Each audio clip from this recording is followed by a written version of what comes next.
City Police need your help to find a 42-year-old missing person. Daryl Dagenet was last seen on March 4th. He's described as a 42-year-old Caucasian male who is 6'3", with a slim build, brown hair and brown eyes. He's known to frequent the Northland and Tilley Lake areas. Anyone with information regarding his whereabouts is asked to contact police.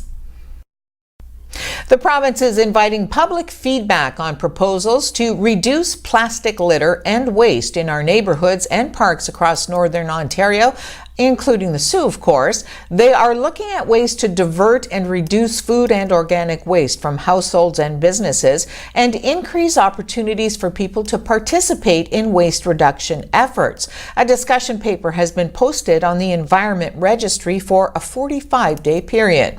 Ontario is also committed to making producers responsible for the waste generated from their products and packaging, encouraging them to find new and innovative, cost-effective ways to recycle their products and lower costs for consumers.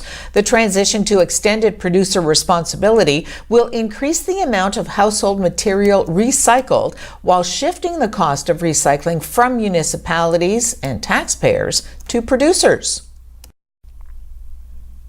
Despite repeated promises to fix the mess, the number of veterans waiting to find out whether they qualify for disability benefits has continued to grow, and there are fears the turmoil will only worsen in the coming weeks. New figures from Veterans Affairs Canada show nearly 40,000 veterans were waiting at the end of November to even hear whether their applications for financial assistance would be approved. That's 11,000 more than the previous year. And more than one-third had been in the queue longer than 16 weeks, which was also an increase. That is despite the Trudeau government's having moved to hire more frontline staff and committing $42 million over 2 years in last year's budget to clear up the backlog, which has been a source of concern for years now. There are fears that the situation will only get worse as Veterans Affairs begins to roll out a new pension plan for disabled veterans next month, which will see staff using a new computer system to process a new package of benefits. The government is blaming the explosion in waiting files on a 60% increase in the number of new applications over the past year that came with the introduction of several new benefits, resulting in demand outstripping the department's ability to keep up.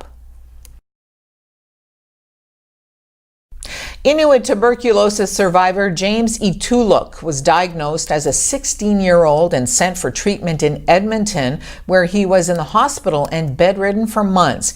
He says the federal government took too long to diagnose the illness in the Inuit population and didn't do enough to keep track of those who were taken south for treatment. Now, as vice president of Nunavut Tungavik, Ituluk worries that TB is returning in an age when that simply should not be happening. Increasing again because there was 3 or 4 communities has been screened for the tuberculosis sickness, and I think the Canadian government idea is to eliminate TB epidemic by 2030. Are they going to do it? Probably not. A man suspected of fatally shooting a sheriff's deputy and wounding a woman at a Rockford, Illinois hotel was taken into custody yesterday after an hours-long standoff. Prosecutors say Floyd Brown faces charges including first-degree murder. U.S. Marshals Fugitive Task Force was attempting to arrest 39-year-old Floyd Brown of Springfield, Illinois, on several outstanding warrants. A McHenry County Deputy Sheriff, sworn in as a Special Deputy U.S. Marshal assigned to the U.S. Marshals Task Force, was struck by gunfire outside the hotel.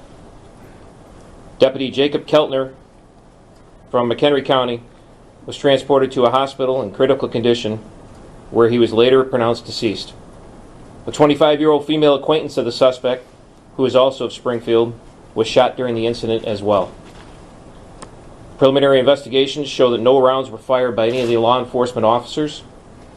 The female's injuries were likely sustained by gunfire from the suspect Brown, who was apparently using a rifle during the incident.